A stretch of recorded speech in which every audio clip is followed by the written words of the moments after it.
Hey, it's Cooper here. Big D Services doing another episode of Are You Kidding Me?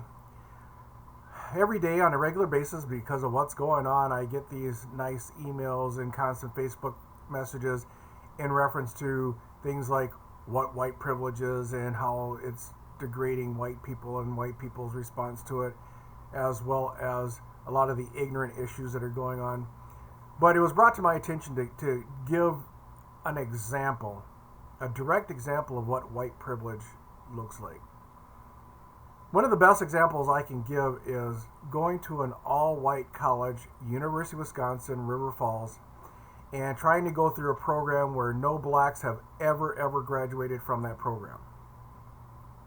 So in this program, they had the capabilities of getting some work experience so that therefore you were better hireable when you got out into the industry. So they had internship programs. But the internship programs were not publicly given to those or announced to those that were of color. How I stumbled upon it was talking in the student center with another person that was in the department, and they asked me, "So Cooper, when are you going to do your internship?" And I said, "What internship?" They go, "Well, those internships that are available there, you have to go into the department and look at the internship book and pick out your internship and plan it and blah, blah, blah, blah, blah." I'm like, why hasn't my advisor told me about the internship? So I then went to the advisor and he says, well, those internships aren't suited for you. Okay, so the individual that I had in my class that took the exact same classes that I took was in the exact same field that I was, whose GPA was less than mine, but those internships were suited for him, but not suited for me. Well, make a long story short, I had a different advisor submit my name in for the internship, and I got the internship. So I go down to Wamedy, Wisconsin to work on a dairy farm. And I worked on this dairy farm for pretty close to a year, doing my other classes and working on the dairy farm. And I won't mention the farm's name just to keep them out of the social media crazy. And if you look at, so I go down there, and day one, the farmer asks me and gives me a tour of the farm. He says, well, we start milking cows at 4 o'clock, and these are your duties, blah, blah, blah, blah, blah. So the next day at 4 o'clock, I was at the milking parlor milking cows. The farmer pulls into the parlor, and he says, what the hell are you doing? And he says, well, you told me I had to milk cows at 4 o'clock.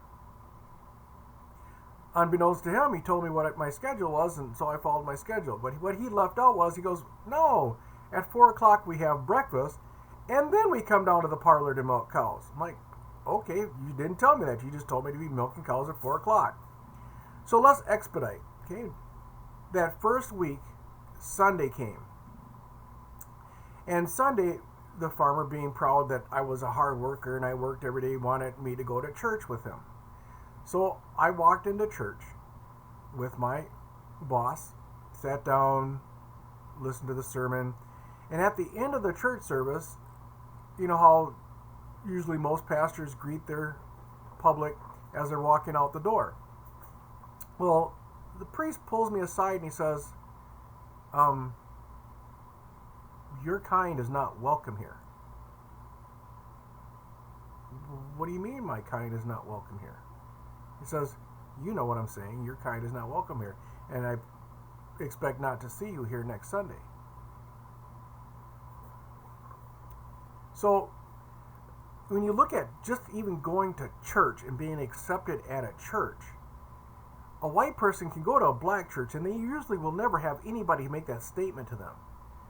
But a black person can go to a business or an industry and have that restriction. That's the difference. That's what white privilege looks like, is being restricted for even going to a church. Some churches will restrict you because of your different religion. I get that. But guess what? That is what the privilege looks like, and that's how it's presented. So after the church, I get into the car, and I'm not really saying much because my boss, he goes to church every Sunday. And he says to me, well, what did so-and-so say to you? And I told him. He said, I'm not welcome there. He goes, what do you mean you're not welcome there? He says, because I'm black. I'm not welcome there. Well, that was a situation where the person that I had in my back corner, which was my boss, went to the church and said, "Did you actually say this to this individual?" And he agreed, "Yep, he's not welcome here."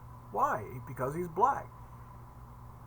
And the individual that I worked for said, "You do realize that the land that this church sits on is my land.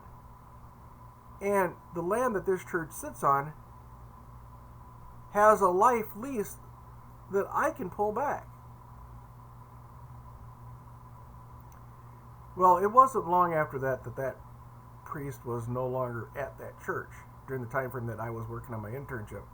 But I never walked into that church again, even though I would see the people in town and they'd ask me, "Well, why haven't you come back?" And I'd see the people at the feed mill and they'd ask me, "Well, where have you been, Coop?" Because as the individual that I was, people liked me, but I was discriminated against or segregated against or made to feel uncomfortable that something bad could happen to me if I showed up at a church. Was it a Catholic church? Yes, but that has no relevance. The relevance is that's the difference of what white privilege feels like or looks like. As a white person, you walk into any church anywhere. You're not ostracized. You're not made to feel uncomfortable. Usually you're taken in it with open arms on the average. But it's not the same for other people. So I bring that to your attention of what, because it was asked for me to share that story, because that is what white privilege looks like. It looks like how somebody else is restricted, but I personally can't ostracize people for the experiences that they don't have. So I try to share these experiences because no matter what's said and done, I try to stay in the positive light of things and try to do things the right way, try to present things the right way, try to put down the things that should be put down, not agree with the negative stuff that happens. But in order to educate the public, people have to speak out on the injustice that have happened to people. You had years of injustice that have happened to females. You have years of injustice that have happened to the LGBTQ community. You've had years of injustice that have happened to the Native American communities. And the only ones that have benefited from all these situations have been the white male population. That's why I have a friend of mine who, ex-search guy, who, because of his benefits, and another guy who's an editor, who, because they never experienced that restriction,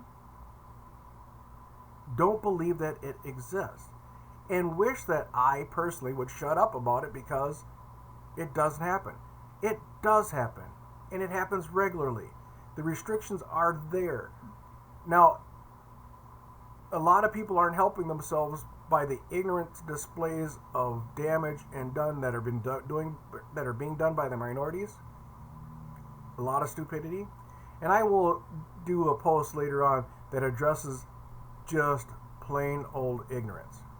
I will address that at a different post.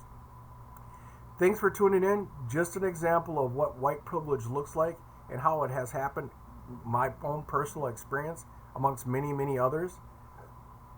But it's a simple scenario of anybody else would have been fine. In my situation, I was wrong. Feel free to share. Thanks for tuning in. If you like what you see, subscribe. Go ahead and share all you can. Look out for some of our other educational things. We'll catch you guys next time.